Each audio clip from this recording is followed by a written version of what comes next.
अस्मत्गुरुसमारम्भां यतिशेखरमध्यमां लक्ष्मीवल्लभपर्यन्तां वन्दे गुरुपरम्पराम् ஆழ்வார்கள் வாழி அருளிச் செயல் வாழி தாழ்வாதுமில் குலவர்தாம் வாழி ஏழ்வாறுமுய்ய அவர்கள் உரைத்தவைகள் தாம் வாழி செய்யமறை தன்னுடனே சேர்ந்து அஞ்சு குடிக்கொரு சந்ததியாய் ஆழ்வார்கள் தம் செயலை விஞ்சி நிற்கும் தன்மையளாய் பிஞ்சாய்ப் பழுத்தாளையாண்டாளை பத்தியுடன் நாளும் வழுத்தாய் மனமே மகிழ்ந்து. கண்ணபிரானை கணவனாக அடைய வேண்டும் என்று அதையே குறிக்கோளாக கொண்டிருந்த ஆண்டாள் பாவை நோன்பு நோற்றாள். அப்படியும் கூட கண்ணபிரானுடைய அருள் உடனே கிட்டவில்லை அவளுக்கு. உனக்கே நாம் ஆட்செய்வோம் என்று அவள் பிரார்த்தித்த பேரு அது உடனே கிடைக்கப் பெறாமையினாலே துடித்துக் கொண்டு கிடந்த ஆண்டாள் இன்னது செய்கிறோம் என்று அறியாமல் மன்மதனுடைய காலிலே விழுகிறாளாம். எப்படியாவது நீ என்னை கண்ணபிரானோடு சேர்த்து வைத்து விடு என்று அந்த மன்மதனுக்காக நோன்பு நோக்கிறாள் என்று இதுதான் நாச்சியார் திருமொழியினுடைய முதல் பதிகத்தினுடைய விஷயமாக பார்க்கப்படுகிறது. அதிலே 6வது பாசுரத்திலே அந்த மன்மதனுக்காக தான் நோன்பு நோக்கிற பொழுது என்னவெல்லாம் செய்கிறாள் என்பதை சொல்லி மேலே அந்த கண்ணபிரானோடு தன்னை சேர்த்து வைக்க வேண்டும் என்று அந்த மன்மதனையே வேண்டுவதாக 6வது பாசுரம் அமைந்திருக்கிறது. உடையார் இளையார்கள் நல்லார் ஓத்து வல்லார்களைக் கொண்டு வைகள் தெருவிடையதிர் கொண்டு பங்குனினால் திருந்தவே நோர்க்கின்னேன் காமதேவா.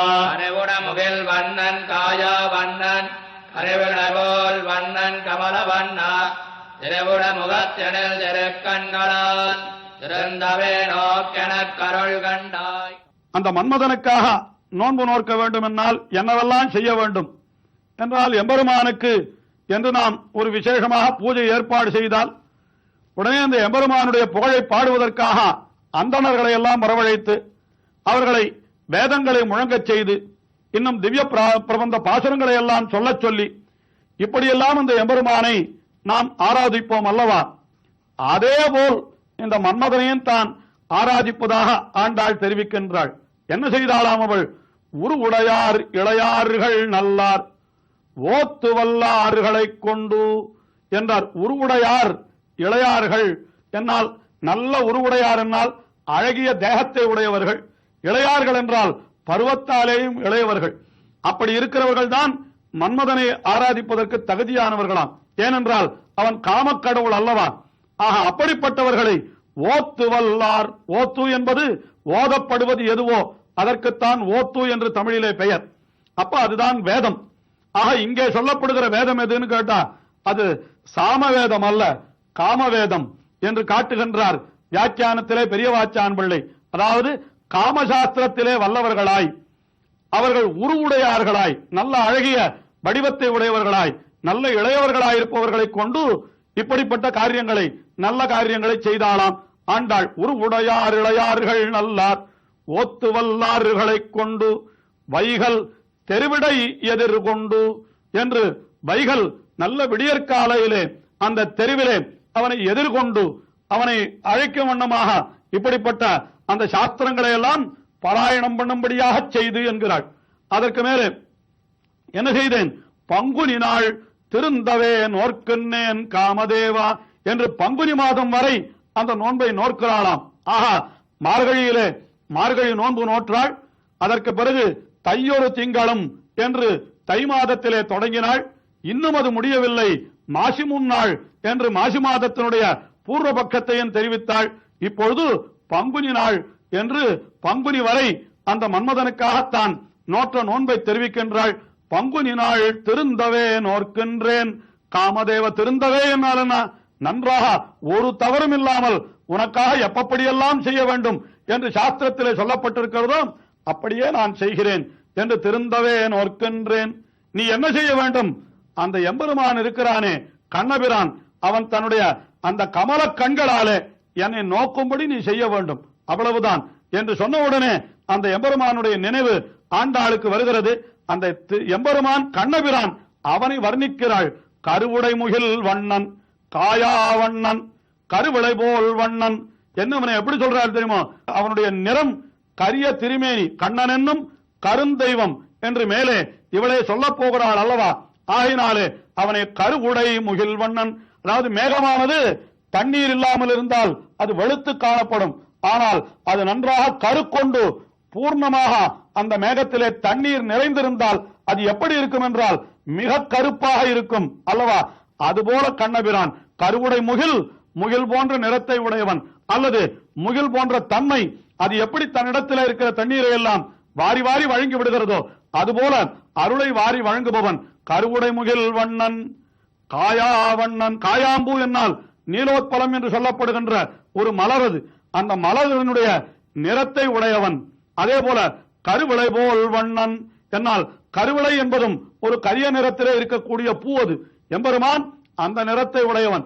ஆக எம்பெருமானுடைய கருமை நிறத்திற்கு மேகத்தை, காயாம் பூவை, கருவிளை பூவை இதையெல்லாம் உதாரணமாக சொல்லி இப்படிப்பட்ட நிறத்தை உடையவனான எம்பெருமான் அவன் என்ன செய்ய வேண்டும்?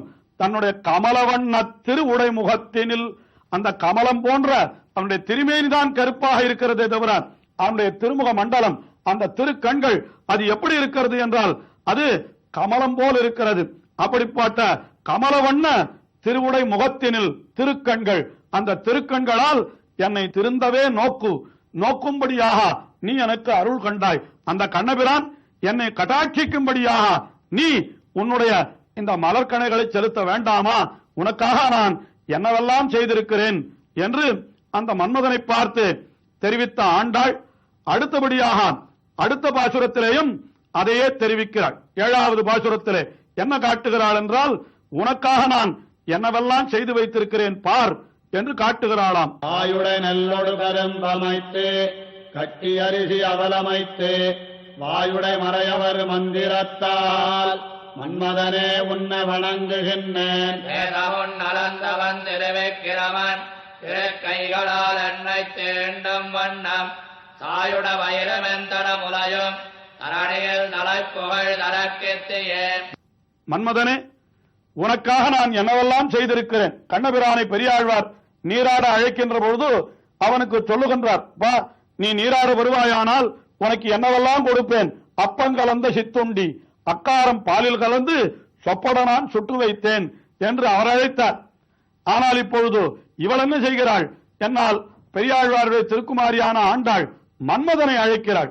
அப்படி அழைக்கிற பொழுது அவனுக்கு என்னவெல்லாம் தான் செய்து வைத்திருப்பதாக கூறுகிறாள்.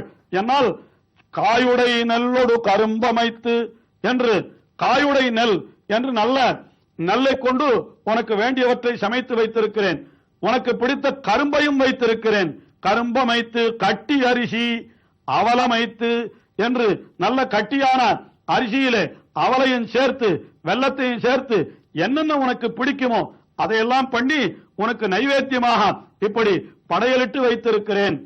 காயுடை நெல்லோடு கரும்பமைத்து, கட்டி அரிசி அவலமைத்து, அதற்கு மேலே வாயுடை மறையவர் மந்திரத்தால் என்று வாயிலே மறையை உடைய அந்தணர்கள் அவர்கள் உன்னை ஸ்தோத்திரம் செய்யும்படியாக அதற்கும் நான் ஏற்பாடு செய்திருக்கிறேன். இவனுக்கு உண்டான மறை என்ன மறை என்றால் ஏற்கனவே தெரிவித்தோமே, அதுதான் காமசாஸ்திரம் என்கிற மறையாம். அவனுக்கு வேண்டியது அத்தையும் சொல்லும்படி நான் ஏற்பாடு செய்து வைத்திருக்கிறேன். மந்திரத்தால், அப்படிப்பட்ட மந்திரத்தாலே மன்மதனே உன்னை வணங்குகின்றேன். மன்மதனே, உன்னை நான் வணங்கி தொழுது உன்னை பிரார்த்தித்துக் கொள்ளுகிறேன். நீ என்ன செய்ய வேண்டும் தெரியுமா என்றால், தேசம் முன் அளந்தவன் திருவிக்கிரமன், உலகத்தை எல்லாம் தன்னுடைய திருவடிகளாலே தடவி பார்த்தானாம் அந்த எம்பெருமான். அதாவது தேசத்தை எல்லாம் முன்னாலே அளந்தான் திருவிக்கிரமன். மகாபலியினிடத்திலே வாமனனாய் சென்று மூவடி நிலம் தா என்று யாச்சகம் கேட்டு வாங்கிக் கொண்டு அவன் என்ன செய்தான் என்றால், மூவுலகங்களையும் அளந்தான், எல்லா உலகங்களையும் அளந்தான். அப்படி அளக்கிற பொழுது அத்தனை உலகங்களையும் தன்னுடைய திருவடிகளாலே தடவினான். ஆனால் அந்த பேரு எனக்கு இப்பொழுது கிட்ட வேண்டும். அவன் தன்னுடைய திருவடிகளாலே அல்ல, திருக்கைகளாலே என்னை தீண்டும் வண்ணம் என்கிறாள். அவன் திருக்கைகளாலே என்னை தீண்டும்படியாக நீ செய்ய வேண்டும். தேசமுன்னளந்தவன் திருவிக்கிரமன் திருக்கைகளால் என்னை தீண்டும் வண்ணம் அப்படி என்னை தீண்டினார் என்றோ என்னுடைய உடலானது நிச்சயமாக அது பயன்பெற்றதாக ஆகும் என்று தெரிவிக்கிறாள். சாயுடைய வயிறும் மென் தடமுலையும் எனக்கு தரணியில் தலைப்புகள் தரக்கித்தியே. என்னுடைய அந்த வயிறு என்ன, என்னுடைய ஸ்தனங்கள் என்ன, என்னுடைய உடல் என்ன, அது கண்ணபிரானுடைய கரஸ்பர்சம் பட்டால் என்றும் அது ஒரு பொருளாக ஆவது. அப்படிப்பட்ட புகழ் எனக்கு கிடைக்க வேணுமானால் அதற்கு நீ என்ன செய்ய வேண்டும்? நீதான் உன்னுடைய மலர் கணைகளை எய்து அந்த எம்பெருமான் எப்படியாவது என் மீது மையல் கொள்ளும்படி செய்து என்னை அவன் ஏற்றுக்கொள்ளும்படியாக செய்ய வேண்டும். நானும் அவனுடைய திருவடிகளிலே போய் அந்தரங்க கைங்கரியம் செய்பவளாக நான் ஆக வேண்டும். அப்படியெல்லாம் என்னை செய்வதற்காகத்தான் நான் உன்னை இப்படி பிரார்த்தித்துக் கொள்ளுகிறேன் என்று அந்த மன்மதனுடைய காலிலே விழுந்து வணங்குகின்றாள். அப்படி வணங்குகின்ற பொழுது அந்த மன்மதனுக்கு என்னவெல்லாம் பிடிக்குமோ அதையெல்லாம் அவனுக்கு கொடுத்ததாக இந்த பாசுரத்திலே. அப்படி அவனுக்கு என்னவெல்லாம் பிடிக்கும் என்றால் காயுடைய நெல் என்ன, கரும்பென்ன, கட்டி அரிசி, அவலமைத்து என்று இத்தனை தின்பண்டங்கள் அது எம்பெருமானுக்கு சமர்ப்பிப்பது போல இப்பொழுது அவள் மன்மதனுக்கு சமர்ப்பிப்பதாக இப்படியெல்லாம் அருளி செய்கின்றாள். முடிவாக அந்த மன்மதனை பார்த்து அந்த எம்பெருமான் என்னை திருக்கைகளாலே தீண்டும்படியாக நீ எனக்கு அனுகிரகம் பண்ண வேண்டும். அப்படி அந்த எம்பெருமானுடைய திருக்கண் நோக்கத்தை என் மீது திருப்பும்படியாக நீதான் செய்ய வேண்டும் என்று அவனை கேட்டுக் கொள்ளுகிறாள். இப்படிப்பட்ட இவளுடைய அனுபவமானது இன்னும் தொடர்கிறது. தொடர்ந்து அனுபவிப்போம்.